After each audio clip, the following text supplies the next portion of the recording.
Hello friends क्या सब सभी आशा करता हूं कि आप सभी लोग अच्छे होंगे, शानदार होंगे। फ्रेंड्स देखिए, आज के इस वीडियो में हम लोग जो है यहाँ पर बिहार पुलिस सिपाही भर्ती जो 2025 में परीक्षा हुआ था बिहार पुलिस का, ठीक है ना। एग्जाम डेट कब का है तो 23/7/2025 को जो पेपर हुआ था उसी को हम लोग देखेंगे। बिल्कुल यह ओरिजिनल क्वेश्चन है, ठीक है ना।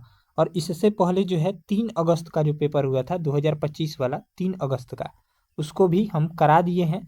तो अगर आप उस वीडियो को नहीं देखे हैं तो उस वीडियो का लिंक जो है इसी वीडियो के नीचे मिल जाएगा, या फिर प्लेलिस्ट बना दिया गया है, वहां से जाकर देख सकते हैं, ठीक है। और इस वीडियो को जो है पूरा देखिएगा। टोटल इसमें 100 प्रश्न दिए गए हैं, जो कि आने वाले बिहार पुलिस न्यू वैकेंसी और बिहार पुलिस मद्य निषेध के लिए काफ़ी महत्वपूर्ण है, ठीक है।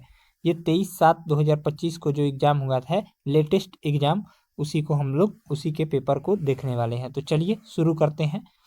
पहला प्रश्न है, भारत की दूसरी पंचवर्षीय योजना डैश द्वारा विकसित एक आर्थिक मॉडल पर आधारित थी। तो इसका राइट आंसर देखेंगे तो पीसी महालनोबिस के द्वारा, यानी ऑप्शन हो जाएगा डी ऑप्शन। भारत की दूसरी पंचवर्षीय योजना जिसका कार्यकाल 1956 से 61 था, पीसी महालनोबिस द्वारा विकसित आर्थिक मॉडल पर आधारित थी। इस योजना का उद्देश्य राष्ट्रीय आय में वृद्धि, रोजगार के अवसरों का व्यापक विस्तार, तीव्र औद्योगिकरण और आर्थिक असमानताओं में कमी लाना था, यानी ऑप्शन हो जाएगा डी। नेक्स्ट है, पलासी की लड़ाई कब हुई थी। तो पलासी का युद्ध जो है 23 जून 1757 को हुआ था, यानी ऑप्शन हो जाएगा बी। पलासी का युद्ध 23 जून 1757 को ब्रिटिश ईस्ट इंडिया कंपनी तथा बंगाल के नवाब सिराजुद्दौला के बीच लड़ा गया। इस युद्ध में रॉबर्ट क्लाइव के नेतृत्व वाली ब्रिटिश सेना के जीत के परिणाम स्वरूप भारत में ब्रिटिश शासन और औपनिवेशिक प्रभुत्व की शुरुआत हुई, यानी ऑप्शन देखेंगे तो बी ऑप्शन करेक्ट आंसर हो जाएगा। नेक्स्ट है, गुरु गोविंद सिंह जी के बचपन का नाम क्या था। तो गुरु गोविंद सिंह जी के बचपन का नाम क्या था, आपका राइट आंसर देखेंगे तो गोविंद राय था, ऑप्शन हो जाएगा ई ऑप्शन करेक्ट आंसर हो जाएगा। गुरु गोविंद सिंह सिखों के 10वें और अंतिम गुरु थे। उनका जन्म 1666 ईस्वी में पटना में हुआ।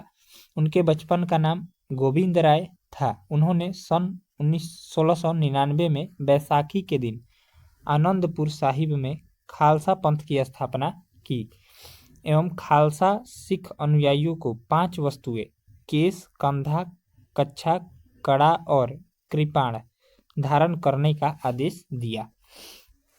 अगला प्रश्न है, पटना प्रमंडल में कितने जिले हैं। तो पटना प्रमंडल में जो है टोटल 6 जिले हैं, यानी ऑप्शन हो जाएगा बी। पटना प्रमंडल बिहार राज्य का सबसे पुराना प्रमंडलों में से एक है। वर्तमान में इस प्रमंडल में 6 जिले कौन कौन से हैं। तो पटना है, नालंदा है, भोजपुर है, बक्सर है, रोहतास है और कैमूर शामिल है। पटना प्रमंडल का क्षेत्रफल 16,960 वर्ग किलोमीटर है।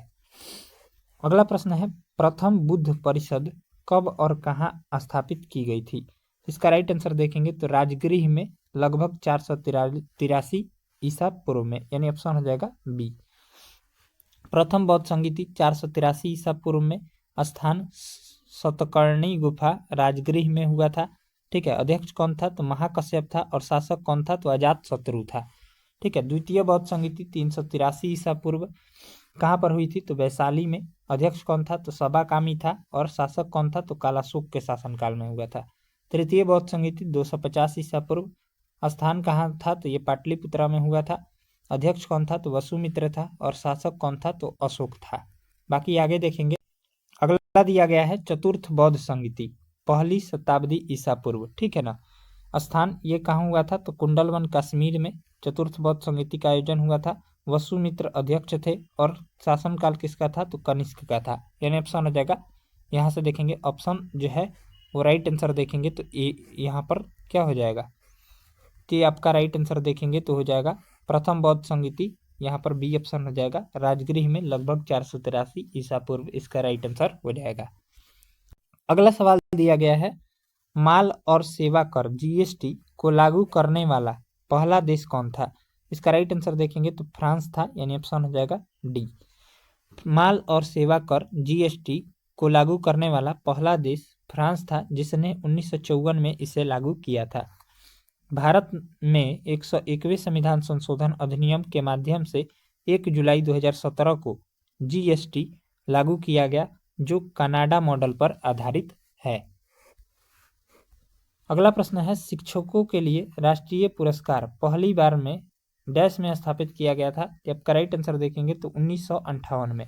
ठीक है, शिक्षकों के लिए राष्ट्रीय पुरस्कार शिक्षा मंत्रालय के तहत दिया जाने वाला एक प्रतिष्ठित पुरस्कार है जिसे 1958 में स्थापित किया गया था। यह पुरस्कार देश के असाधारण शिक्षकों को शिक्षा की गुणवत्ता तथा छात्र विकास में सुधार लाने के उनके योगदान के लिए प्रदान किए जाते हैं। वर्ष 2025 में भारत के 45 शिक्षकों को राष्ट्रीय शिक्षक पुरस्कार प्रदान किया गया है। यह पुरस्कार प्रत्येक वर्ष 5 सितंबर को शिक्षक दिवस के अवसर पर दिया जाता है। अगला प्रश्न है, मुंडा विद्रोह कब हुआ था? तो मुंडा विद्रोह कब हुआ था? तो आपका 1899-90 में हुआ था। 1899-1900 में हुआ था। मुंडा विद्रोह, जिसे उलगुलान या महाविप्लव विद्रोह के नाम से भी जाना जाता है, बिरसा मुंडा के नेतृत्व में 1899 से 1900 के बीच वर्तमान झारखंड में छोटा नागपुर पठार पर हुआ। यह एक आदिवासी विद्रोह था। अगला प्रश्न है, निम्नलिखित में से कौन सी नदी महाबलेश्वर से निकलती है? जबकि राइट आंसर देखेंगे तो कृष्णा नदी, यानी ऑप्शन हो जाएगा ए। कृष्णा नदी भारत के पश्चिमी तट पर महाराष्ट्र के महाबलेश्वर से निकलती है। यह नदी भारत की तीसरी सबसे लंबी नदी है और प्रायद्वीप भारत की दूसरी सबसे लंबी नदी है। यह नदी महाराष्ट्र, कर्नाटक, तेलंगाना और आंध्र प्रदेश से होकर बंगाल की खाड़ी में गिरती है। अगला प्रश्न है, 2025 का G7 आउटरीच शिखर सम्मेलन कहाँ आयोजित किया गया था? तो आपका राइट आंसर देखेंगे तो कानानिस्कस में आयोजित किया गया था, यानी ऑप्शन हो जाएगा सी। ठीक है, चलिए अगला प्रश्न देखेंगे, 11 नंबर प्रश्न। 11 नंबर सवाल है, भारत के राष्ट्रपति बनने के लिए आवश्यक न्यूनतम आयु कितनी है? तो आपका राइट आंसर देखेंगे तो 35 वर्ष है, यानी ऑप्शन हो जाएगा सी। भारतीय संविधान के अनुच्छेद 58 राष्ट्रपति के निर्वाचन के लिए अर्हताओं से संबंधित है। इसके अनुसार कोई भी व्यक्ति राष्ट्रपति निर्वाचित होने का पात्र होगा यदि वह भारत का नागरिक हो, पहला 35 वर्ष की आयु पूरा कर चुका हो, दूसरा लोकसभा का सदस्य बनने की अर्हता रखता हो, तीसरा और कोई लाभ का पद धारण न करता हो, चौथा। ठीक है, यानी ऑप्शन हो जाएगा सी 35 वर्ष। नेक्स्ट है, भारतीय अर्थव्यवस्था में निम्न में से कौन सा क्षेत्र अधिकतम रोजगार प्रदान करता है? आपका राइट आंसर देखेंगे तो कृषि एवं सहायक क्रिया क्षेत्र। भारत की अर्थव्यवस्था में कृषि एवं सहायक क्रिया क्षेत्र, प्राथमिक क्षेत्र जिसको बोलते हैं, सर्वाधिक रोजगार प्रदान करता है। भारत में कृषि एवं संबंधित गतिविधियों में लगभग 50 से 60% आबादी शामिल है, जबकि सकल घरेलू उत्पाद में यह क्षेत्र। अगला प्रश्न है, 13 नंबर सवाल यहाँ पर देखेंगे, सबसे बड़ा आदिवासी मेला बानेश्वर मेला किस तारीख को आयोजित किया जाता है? आपका राइट आंसर देखेंगे तो माघ महीने की पूर्णिमा को आयोजित किया जाता है, यानी ऑप्शन हो जाएगा डी। बाणेश्वर मेला राजस्थान के डूंगरपुर जिले के बाणेश्वर धाम में आयोजित होने वाला एक वार्षिक आदिवासी उत्सव है जो माघ महीने की पूर्णिमा के दिन मनाया जाता है। आदिवासियों के कुंभ के रूप में जाने जाने वाला यह मेला सोम, माही और जाखम नदियों के पवित्र संगम पर लगता है। अगला प्रश्न है, निम्नलिखित राज्यों में से सोमनाथ मंदिर कहाँ पर स्थित है? तो इसका राइट आंसर देखेंगे तो गुजरात में स्थित है, ऑप्शन हो जाएगा सी। सोमनाथ मंदिर गुजरात के वेरावल प्रभास पाटन में स्थित है। समुद्र किनारे स्थित यह मंदिर भगवान शिव के 12 ज्योतिर्लिंगों में से प्रथम ज्योतिर्लिंग माना जाता है, जिसका निर्माण स्वयं चंद्रदेव सोम ने किया था। अगला प्रश्न है, नाबार्ड की स्थापना किस वर्ष की गई थी? तो नाबार्ड की स्थापना जो है वर्ष 1982 ईस्वी में किया गया था, यानी ऑप्शन हो जाएगा डी। नाबार्ड की स्थापना संसद के अधिनियम के माध्यम से 12 जुलाई 1982 को की गई थी। नाबार्ड राष्ट्रीय कृषि और ग्रामीण विकास बैंक भारत का एक शीर्ष ग्रामीण विकास बैंक है। इसका उद्देश्य ग्रामीण अर्थव्यवस्था में वित्तीय और गैर वित्तीय सहयोग, नवाचार और संस्थागत विकास को बढ़ावा देना है। अगला प्रश्न है, गोदान नामक पुस्तक के लेखक कौन है? तो गोदान नामक पुस्तक के लेखक कौन है? आपका राइट आंसर देखेंगे तो हो जाएगा मुंशी प्रेमचंद है। ठीक है, ऑप्शन हो जाएगा ए। गोदान उपन्यास के लेखक मुंशी प्रेमचंद है। मुंशी प्रेमचंद द्वारा लिखित अन्य उपन्यास कौन कौन से हैं? तो गबन है, निर्मला है, रंगभूमि है, प्रेमाश्रम है, सेवा सदन है, कर्मभूमि है, कार्यकलाप है, कायाकल्प है और प्रतिज्ञा है। ठीक है, याद रखिएगा, इंपॉर्टेंट है। चलिए अगला प्रश्न देखेंगे। ब्रिटिश ईस्ट इंडिया कंपनी के वाणिज्यिक और राजनीतिक कार्यों के मध्य पिट्स इंडिया एक्ट कब आया था? तो आपका राइट आंसर देखेंगे तो 1784 ईस्वी में आया था, यानी ऑप्शन हो जाएगा सी। चलिए इसका डिस्कशन देखेंगे। तो पिट्स इंडिया एक्ट 1784 एक ब्रिटिश संसदीय अधिनियम था। इसका मुख्य उद्देश्य ईस्ट इंडिया कंपनी के वाणिज्यिक और राजनीतिक कार्यों को अलग करना था। भारत में कंपनी के शासन पर ब्रिटिश शासन का नियंत्रण स्थापित करना था। इस अधिनियम के द्वारा दोहरी नियंत्रण प्रणाली यानी द्वैध शासन प्रणाली की शुरुआत हुई, जिसके अंतर्गत कंपनी के वाणिज्यिक कार्यों की देखभाल के लिए निर्देशक मंडल और राजनीतिक कार्यों की देखभाल के लिए नियंत्रण बोर्ड की स्थापना की गई थी, यानी बोर्ड ऑफ कंट्रोलर और बोर्ड ऑफ डायरेक्टर की स्थापना की गई थी। नेक्स्ट है, हाल ही में मिस्टी पहल खबरों में रहा, यह निम्नलिखित में से किससे संबंधित है? तो आपका राइट आंसर देखेंगे तो मैंग्रोव वृक्षारोपण से संबंधित है। Mangrove initiative for shoreline habitats and tangible income MISHTI योजना भारत के समुद्र तट और लवणीय भूमि पर मैंग्रोव पौधारोपण को सुविधाजनक बनाने के लिए वर्ष 2023 में प्रारंभ किया गया एक सरकारी कार्यक्रम है। इस योजना को 5 वर्षों तक 9 राज्यों एवं 3 केंद्र शासित प्रदेशों में संचालित किया जाएगा। नेक्स्ट है, दुनिया के सबसे बड़े रेलवे में भारतीय रेलवे किस स्थान पर है? आपका राइट आंसर देखेंगे तो चौथे स्थान पर। भारतीय रेलवे भारत का एक प्रमुख परिवहन नेटवर्क है, जो आकार की दृष्टि से एक ही प्रबंधन के तहत संचालित विश्व का चौथा सबसे बड़ा एवं एशिया का सबसे बड़ा रेल नेटवर्क है। इसे भारत सरकार के रेल मंत्रालय के तहत संचालित किया जाता है। अगला प्रश्न है, निम्नलिखित में से कौन अंतर्राष्ट्रीय क्रिकेट परिषद आईसीसी महिला टी20 विश्व कप 2024 की मेजबानी करेगा? आपका राइट आंसर देखेंगे तो बांग्लादेश हो जाएगा। चलिए अगला प्रश्न है, 1976 के 42वें संविधान संशोधन में कौन से 2 शब्द को प्रस्तावना में जोड़ा गया? तो आपका राइट आंसर देखेंगे तो समाजवाद और पंथ निरपेक्ष, इसका राइट आंसर हो जाएगा ए।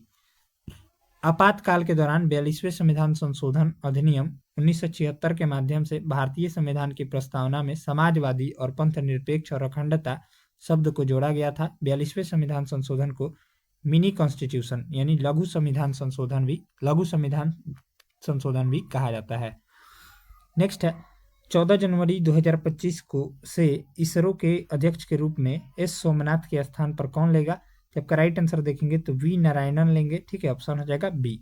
इसरो के वर्तमान अध्यक्ष डॉक्टर वी नारायणन है। इन्होंने 14 जनवरी 2025 को एस सोमनाथ के स्थान पर यह पद धारण किया है।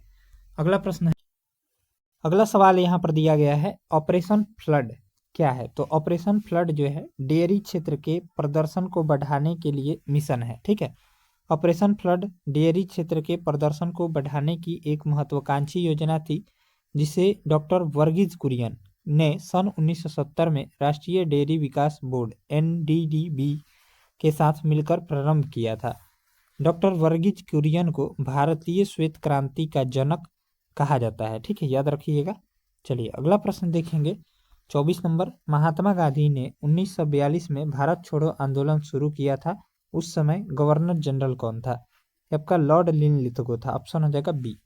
1942 में महात्मा गांधी द्वारा प्रारंभ किया गया भारत छोड़ो आंदोलन अगस्त क्रांति जिसे बोलते हैं, स्वतंत्रता प्राप्त करने के लिए राष्ट्र की सामूहिक इच्छा शक्ति की एक शक्तिशाली अभिव्यक्ति थी।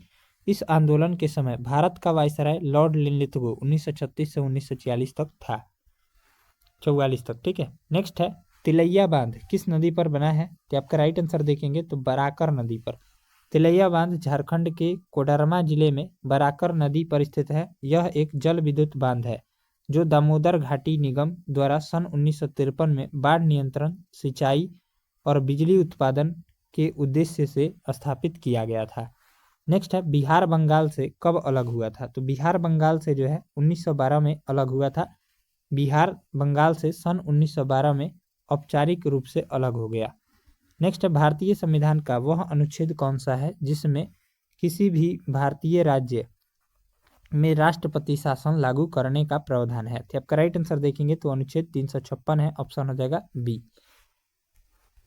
अनुच्छेद और संबंधित प्रावधान 342, अनुच्छेद 342 जो है अनुसूचित जनजातियों से संबंधित है। अनुच्छेद 350 अभ्यावेदन में प्रयोग होने वाली भाषा से संबंधित है।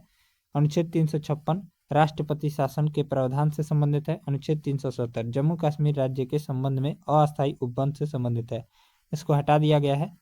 नेक्स्ट है अंग महाजनपद की राजधानी कौन सी थी। तो आपका राइट आंसर देखेंगे तो चंपा थी, ऑप्शन हो जाएगा बी। अंग महाजनपद प्राचीन भारत के 16 महाजनपदों में से एक था जिसकी राजधानी चंपा थी। अंग महाजनपद का सर्वप्रथम उल्लेख अथर्ववेद में से प्राप्त हुआ था। नेक्स्ट है कंदरिया महादेव मंदिर कहाँ स्थित है। तो कंदरिया महादेव मंदिर जो है ये आपका खजुराहो में स्थित है। कंदरिया महादेव मंदिर शिव को समर्पित एक विशाल और कलात्मक मंदिर है जो मध्य प्रदेश के खजुराहो में स्थित है। इस मंदिर का निर्माण जो है चंदेल राजा विद्याधर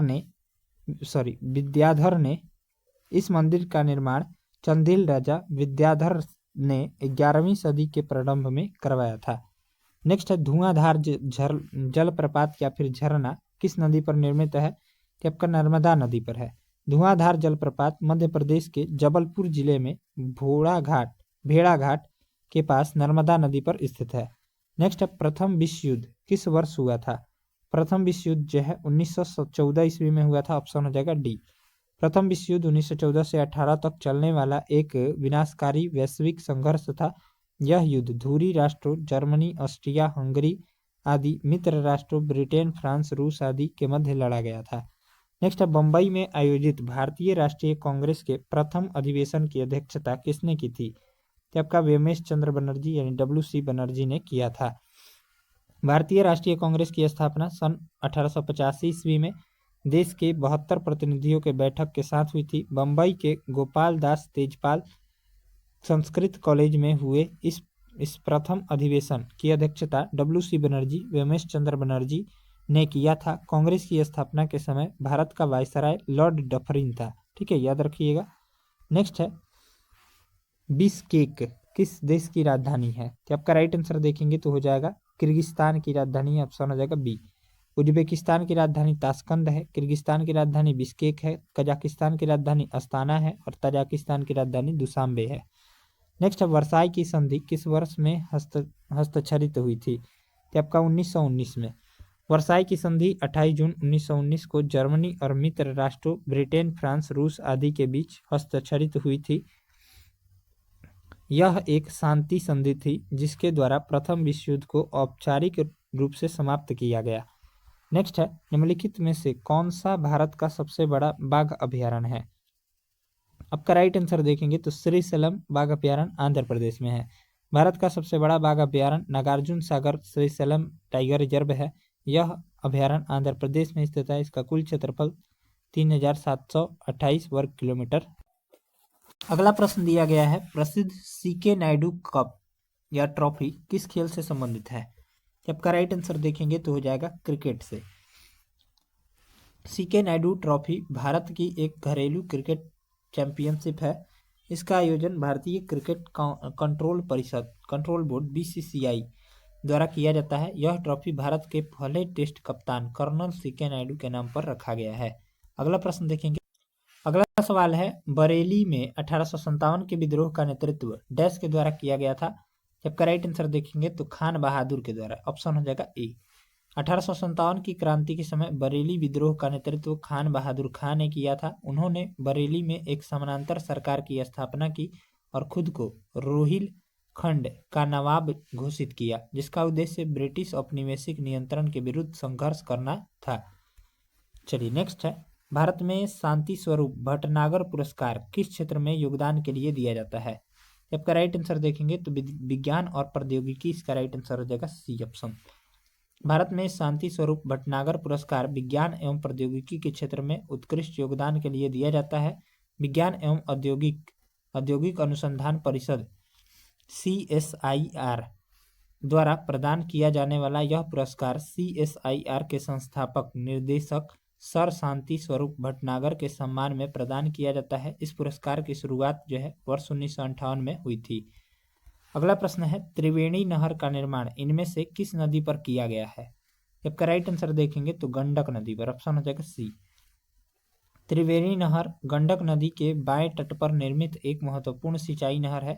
यह नहर भारत और नेपाल की सीमा पर स्थित गंडक बैराज वाल्मीकि नगर बैराज से निकलती है और बिहार एवं उत्तर प्रदेश के कुछ हिस्सों में सिंचाई करती है।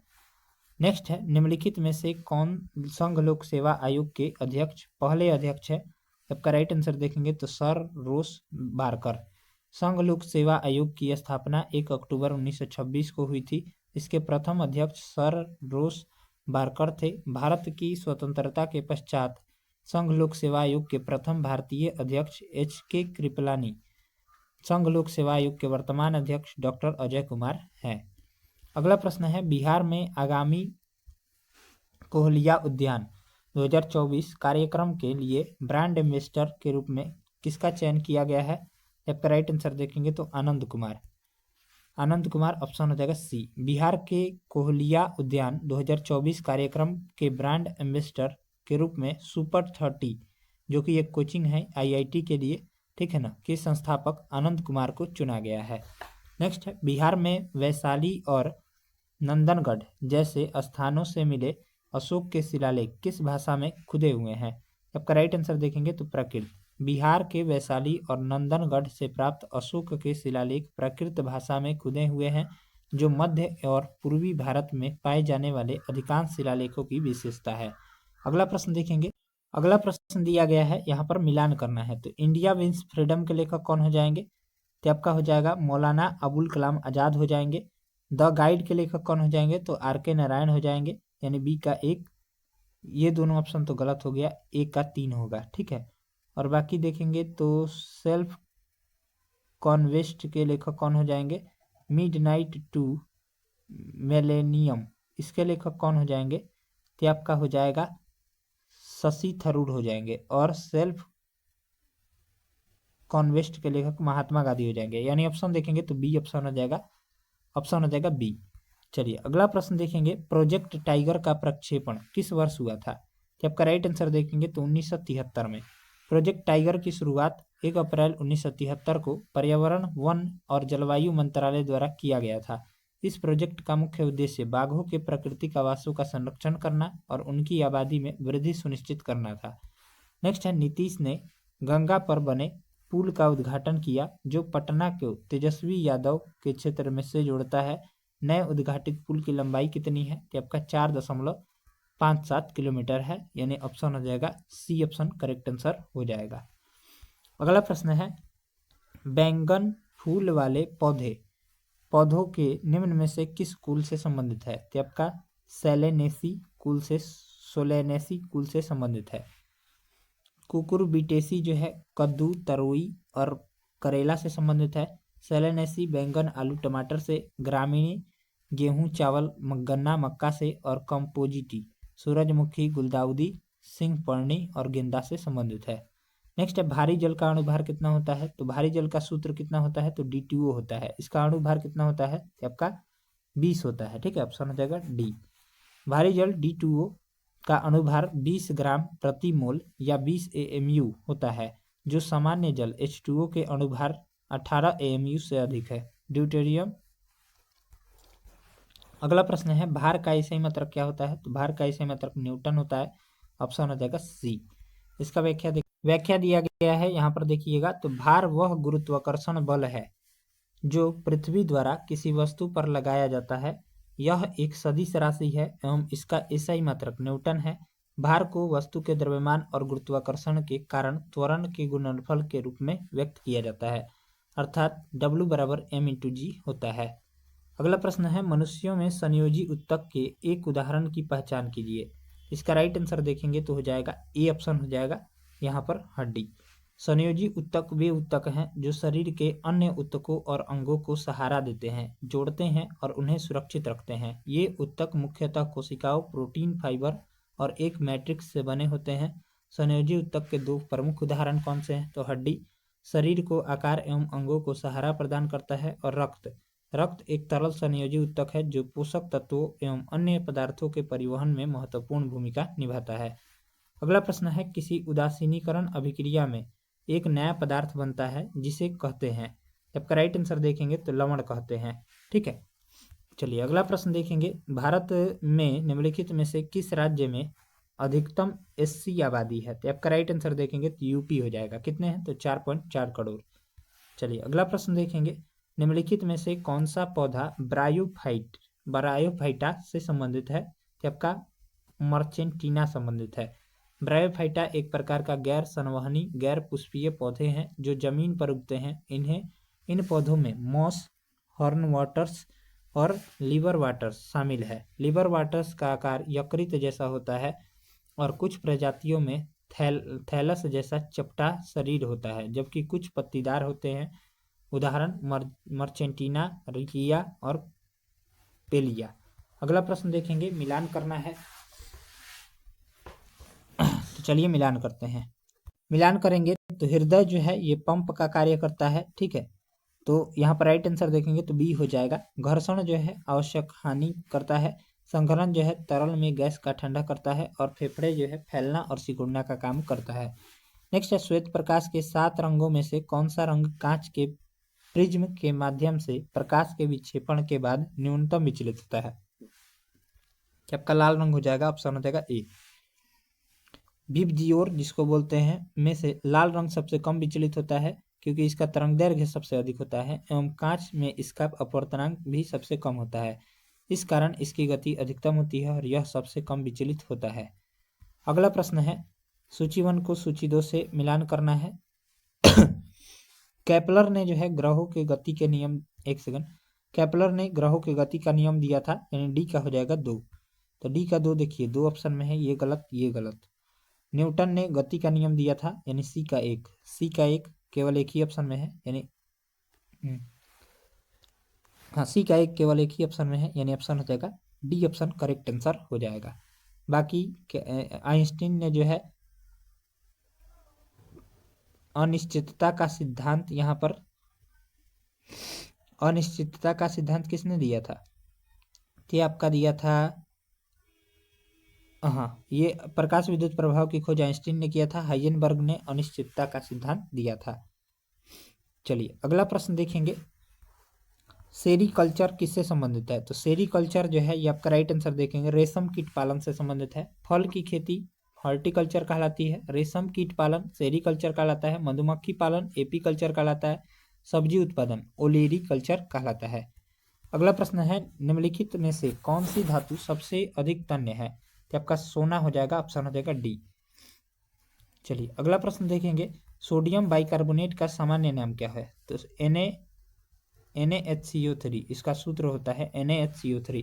इसका सामान्य नाम जो होता है बेकिंग सोडा होता है, ऑप्शन हो जाएगा सी। ठीक है, सोडियम बाइकार्बोनेट NaHCO3 एक सफेद क्रिस्टलीय और चूर्ण जैसा पदार्थ है जिसे सामान्य रूप से बेकिंग सोडा के रूप में जाना जाता है। अगला सवाल है, किसान मिट्टी पर अम्लता के प्रभाव को क्या मिलाकर उदासीन करता है? तो आपका बुझा हुआ चूना। चलिए अगला प्रश्न देखेंगे, निम्नलिखित में से किस रसायन को विटामिन सी के रूप में जाना जाता है? तो आपका राइट आंसर देखेंगे तो एस्कॉर्बिक एसिड हो जाएगा, ऑप्शन हो जाएगा डी। विटामिन ए का रासायनिक नाम रेटिनॉल है, विटामिन बी1 का थाइमीन है, विटामिन सी का एस्कॉर्बिक एसिड, विटामिन डी का कैल्सीफेरॉल, विटामिन ई का टोकोफेरॉल, विटामिन के का फोलिक्विनोन है। ठीक है, यानी ऑप्शन देखेंगे तो डी ऑप्शन हो जाएगा एस्कॉर्बिक अम्ल। बाएं से दाएं कुछ सामग्रियों के अपवर्तनांक का सही आरोही क्रम कौन सा है? तो आपका बर्फ, केरोसिन, बेंजीन और सेंधा नमक। बर्फ का अपवर्तनांक 1.31 होता है, बाकी सब इंपॉर्टेंट नहीं है। बेंजीन देख लीजिए एक तो 1.50 होता है। बाकी हीरा का अपवर्तनांक सबसे अधिक होता है 2.42, याद रखिएगा। चलिए नेक्स्ट है, ग्रीन हाउस प्रभाव में सर्वाधिक योगदान देने वाली गैस कौन सी है? तो आपका कार्बन डाइऑक्साइड है। ग्रीन हाउस प्रभाव वह प्राकृतिक प्रक्रिया है जिसमें पृथ्वी के वायुमंडल में मौजूद ग्रीन हाउस गैस सूर्य की ऊष्मा को सोख लेती है और उसे वाष्प अंतरिक्ष में जाने से रोकती है, जिससे पृथ्वी की सतह गर्म हो जाती है। और ग्रीन हाउस प्रभाव में सबसे अधिक योगदान करने वाली गैस जो है कार्बन डाइऑक्साइड CO2 है। चलिए अगला प्रश्न देखेंगे, जल में घुलनशील विटामिन कौन से हैं? तो जल में घुलनशील विटामिन जो है ये आपका राइबोफ्लेविन है। जल में घुलनशील vitamin vitamin C, ascorbic acid जिसको बोलते हैं, और vitamin B complex, thiamine, riboflavin, ये सभी है। ठीक है, बाकी वसा में घुलनशील विटामिन देखेंगे तो vitamin A, vitamin D, vitamin E, vitamin के हैं। चलिए अगला प्रश्न देखेंगे। अगला सवाल दिया गया है, जब किसी धात्विक वस्तु का तापमान बढ़ाया जाता है तो इसके प्रतिरोध पर किस प्रकार इसका प्रतिरोध किस प्रकार प्रभावित होता है? तो आपका राइट आंसर देखेंगे तो वह हमेशा बढ़ता है। चलिए अगला प्रश्न देखेंगे, विज्ञान की वह शाखा जो कोशिकाओं का अध्ययन करती है उसे क्या कहते हैं? तो उसे साइटोलॉजी, कोशिका विज्ञान कहते हैं। ठीक है, ऑप्शन हो जाएगा ए। साइटोलॉजी कोशिका का अध्ययन से संबंधित है। एंटोमोलॉजी कीटों के अध्ययन से संबंधित है। होमोप्लासी जो है विभिन्न प्रजातियों के बीच समान शारीरिक अंगों या लक्षणों के विकास से संबंधित है। हेमेटोलॉजी जो है रक्त और रक्त से संबंधित विकारों का अध्ययन से संबंधित है। नेक्स्ट है, एक निश्चित रूप में व्यवस्थित तारों के समूह को डैश कहा जाता है? जब का राइट आंसर देखेंगे तो तारामंडल कहा जाता है। एक निश्चित स्वरूप में व्यवस्थित तारों के समूह को तारामंडल कहते हैं। अंतर्राष्ट्रीय खगोलीय संघ में पूरे आकाश को आधिकारिक रूप से 88 तारामंडलों में विभाजित किया है। अगला प्रश्न है, शरीर के सभी अंगों से ऑक्सीजन रहित रक्त किस शिरा के माध्यम से हृदय में प्रवेश करता है? आपका महाशिरा यानी वेना कावा से। चलिए अगला प्रश्न देखेंगे, उस अंग का नाम बताइए जहां भ्रूण विकसित होता है? आपका राइट आंसर देखेंगे तो गर्भाशय। मानव भ्रूण का विकास गर्भाशय में होता है, जहां निषेचित अंडा डिंब गर्भाशय के दीवार से जुड़ा होता है एवं विकसित होकर शिशु का रूप लेता है। भ्रूण प्लेसेंटा के माध्यम से मां से जुड़ा होता है जो उसे जीवनदायिनी ऑक्सीजन और पोषण प्रदान करता है। नेक्स्ट है, मक्खन को डैश द्वारा दूध से पृथक किया जाता है? तो आपका मंथन के द्वारा। मक्खन को दूध से मंथन यानी चंडरिंग के द्वारा या अपकेंद्रण या सेंट्रोफ्यूगेशन के द्वारा जो है अलग किया जाता है। अपकेंद्रण में एक मशीन का उपयोग किया जाता है जो तेजी से घूमता है, जिससे वसा के कणों पर अपकेंद्रीय बल लगता है और वे मक्खन के रूप में अलग हो जाते हैं। अगला प्रश्न है, पौधों में पुष्प का कौन सा भाग पराग कणों का उत्पादन करता है? इसका राइट आंसर देखेंगे तो परागकोश, ऑप्शन हो जाएगा ए। ठीक है, इसका व्याख्या देखेंगे तो दिया गया है, पौधों में पुष्प के परागकोश भाग में पराग कणों का उत्पादन होता है। परागकोश पुंकेसर नामक प्रजनन अंग का भाग होता है जो एक डंठल तंतु या फिलामेंट के शीर्ष पर स्थित होता है। नेक्स्ट है, निम्नलिखित में से कौन सा प्राकृतिक तंतु नहीं है? तो आपका राइट आंसर देखेंगे तो रेयॉन। रेयॉन एक विस्कोस एक अर्ध सिंथेटिक कपड़ा है जिससे लकड़ी के गुदे से प्राप्त सेलुलोज से बनाया जाता है एवं इसके निर्माण में कुछ रासायनिक प्रक्रियाएं शामिल होती है। रेशम जैसा दिखने के कारण इसे आर्टिफिशियल सिल्क भी कहा जाता है। परावर्तन के नियम आपतन कोण परावर्तन कोण के बराबर होता है। यह निम्न पर प्रकाश की किरण के परावर्तन के लिए सत्य है। आपका उपरोक्त में से सभी के लिए, यानी केवल समतल अवतल सभी के लिए सत्य है। नेक्स्ट है, अगला प्रश्न देखेंगे, कार्बन युक्त कार्बन कार्बन द्विआबंध वाले यौगिकों को डैश के रूप में जाना जाता है? तो आपका असंतृप्त यौगिक के रूप में जाना जाता है।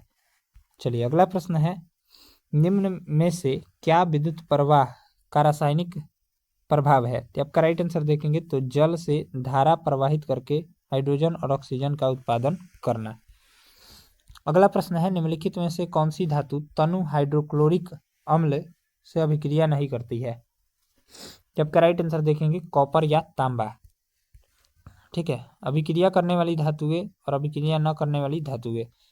ठीक है, लोहा अभिक्रिया करती है, तांबा नहीं करती है, मैग्नीशियम करती है, चांदी नहीं करती है, एल्युमिनियम करती है, सोना नहीं करता है, जिंक करता है, प्लेटिनम नहीं करता है। चलिए अगला प्रश्न देखेंगे।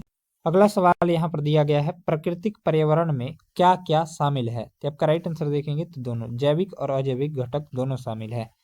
चलिए अगला प्रश्न है, ये मैथ का प्रश्न है तो इसको आपको पीडीएफ मिल जाएगा टेलीग्राम पर। पिछला पीडीएफ भी अपलोड हो चुका है। अगर आप उस वीडियो को नहीं देखे हैं तो उस वीडियो का लिंक इसी वीडियो के डिस्क्रिप्शन बॉक्स में है या फिर प्लेलिस्ट बना दिया गया है, वहां से जाकर इसको देख सकते हैं। ठीक है, ये सभी मैथ का प्रश्न है। यहाँ पर मैथ के प्रश्न को हम लोग नहीं देखेंगे, ठीक है। इसका सॉल्यूशन पीडीएफ आपको टेलीग्राम पर दिया जाता है, वहां से जाकर आप लोग इसको बना लीजिएगा। चलिए अगला प्रश्न है, सज्जन शब्द का विलोम है, तो सज्जन का विलोम क्या हो जाएगा, तो दुर्जन हो जाएगा। अगला प्रश्न है, तीर शब्द का पर्यायवाची नहीं है, तो आपका राइट आंसर देखेंगे तो पंचमुख। चलिए नेक्स्ट है, किस वाक्य में सकर्मक क्रिया नहीं है, तो आपका सी ऑप्शन हो जाएगा, श्याम रोता है। अगला प्रश्न है, निम्न में से कौन सी रचना महादेवी वर्मा की नहीं है, तो आपका हमने बताया था आंगन के पार द्वार, यही नहीं है, बाकी यामा, दीपशिखा और निर्जा ये सभी महादेवी वर्मा की रचना है, ठीक है। रचनाएं कौन कौन सी है महादेवी वर्मा की, तो यामा, दीपशिखा, निर्जा, निहार, रसीम और संध्या गीत और सत्य पर्णा इत्यादि जो है इनकी कृति है। यामा के लिए इनको 1982 में ज्ञानपीठ पुरस्कार मिला है। बाकी देखिएगा तो आंगन के पार द्वार जो है सच्चिदानंद वात्स्यायन की जो है रचना है। अगला प्रश्न देखिए, चक्रपाणी में कौन सा समास है, तो चक्रपाणी में जो है बहुब्रीहि समास है, ठीक है। चक्रपाणी में बहुब्रीहि समास है, जिसका समास विग्रह चक्र में है, पाणी हाथ में, अर्थात भगवान विष्णु इसको बोलते हैं। तो बहुब्रीहि समास में दोनों पद अप्रधान होते हैं, कोई अन्य तीसरे पद की प्रधानता होती है, याद रखिएगा। चलिए अगला प्रश्न देखेंगे, इनमें से कौन सा अर्थ अंगूठा चूमना मुहावरे का अर्थ है। अंगूठा चूमना मुहावरे का अर्थ जो है खुशामद करना, यानी ऑप्शन हो जाएगा सी। चलिए अगला प्रश्न देखेंगे, कवित्री शब्द का शुद्ध वर्तनी कौन सा है, तो इसका राइट आंसर देखेंगे तो कवयित्री हो जाएगा, ऑप्शन हो जाएगा डी। नेक्स्ट है, अति उत्तम शब्द का संधि विच्छेद कौन सा है, तो अति प्लस उत्तम हो जाएगा, ऑप्शन हो जाएगा ए। अगला प्रश्न देखेंगे, ये इंग्लिश का प्रश्न है, तो इसका राइट आंसर हो जाएगा डी ऑप्शन। बाकी देखेंगे ये भी इंग्लिश का ही प्रश्न है, इसका राइट आंसर देखेंगे तो डी हो जाएगा। 5 प्रश्न इंग्लिश के पूछे गए थे, इसका देखेंगे तो हो जाएगा यहाँ पर बी ऑप्शन, ठीक है। इसका पीडीएफ आपको टेलीग्राम पर मिल जाएगा, वहां से इसका डिस्कशन भी देख सकते हैं, इसका भी राइट आंसर हो जाएगा बी। अगला प्रश्न का राइट आंसर देखेंगे तो ए हो जाएगा, और बाकी 99 नंबर प्रश्न का हो जाएगा सी ऑप्शन, ठीक है, वेयर हो जाएगा, और 100 नंबर प्रश्न का हो जाएगा सी ऑप्शन करेक्ट आंसर हो जाएगा। तो चलिए मिलते हैं अगले पेपर के साथ। अगला पेपर जो है हम लोग का 20/7/2025 में जो पेपर हुआ था उसको हम लोग अगले वीडियो में डिस्कस करने वाले हैं, तो चैनल को सब्सक्राइब कर लीजिएगा और बगल में जो बेल आइकन है उससे दबाना न भूलिएगा। मिलते हैं अगले वीडियो में, तब तक के लिए जय हिंद जय भारत। वीडियो अगर अच्छा लगा हो तो वीडियो को एक लाइक कर दीजिएगा, चैनल पर अगर आप नए हो तो चैनल को सब्सक्राइब करके बेल आइकन को प्रेस कर लीजिएगा। Thanks for watching this video.